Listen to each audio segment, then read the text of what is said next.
HMPV વાયરસના પગલે Sir T hospital ખાતે NRC વોર્ડને કાર્યરત કરાયો।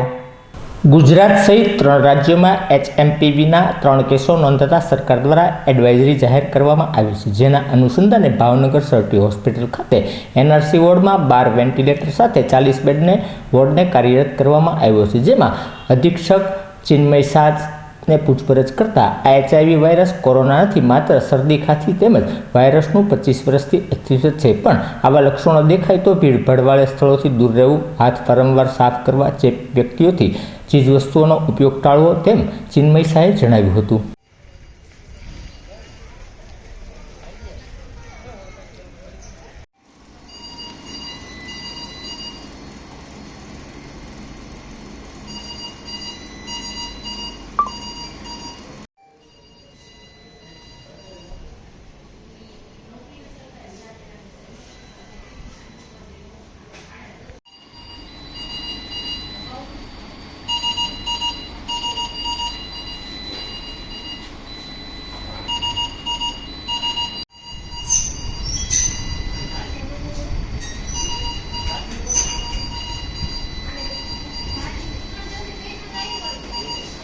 ઓકે સર, HMVP વાયરસ આવ્યો છે, જે એની માટે લોકોએ શું જાગૃત કરવું પડે અને આપણે શું અહીંયા હોસ્પિટલમાં વ્યવસ્થાઓ કરી છે?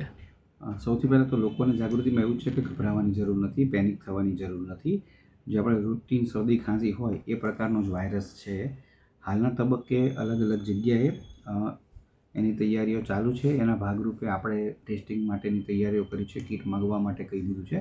ઉપરાંત હોસ્પિટલમાં અલાયદો વોર્ડ ઊભો કર્યો છે કે જેમાં 20 મોટા લોકો એટલે કે એડલ્ટ અને 12 બાળકો રહી શકે। ઉપરાંત આપણી પાસે વેન્ટિલેટર અને જે સપોર્ટિવ સારવાર છે એની બધી દવાઓ આપણી પાસે ઉપલબ્ધ છે।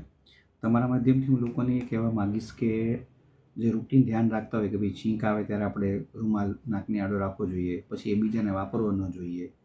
ઉધરસ આવતો હોય તો મોઢું ઢાંકવું જોઈએ। બંધ જગ્યાઓ છે કે જ્યાં બહુ બધા લોકો હોય ને એમાં લોકોને ઉધરસ કે શરદી આવતી એવી જગ્યાએ ટાળવી જોઈએ, એ ધ્યાન રાખવાનું। ઉકાળેલું ગરમ પાણી પીવો, પૌષ્ટિક આહાર લેવો, આ બધું ધ્યાન રાખવાની જરૂર છે।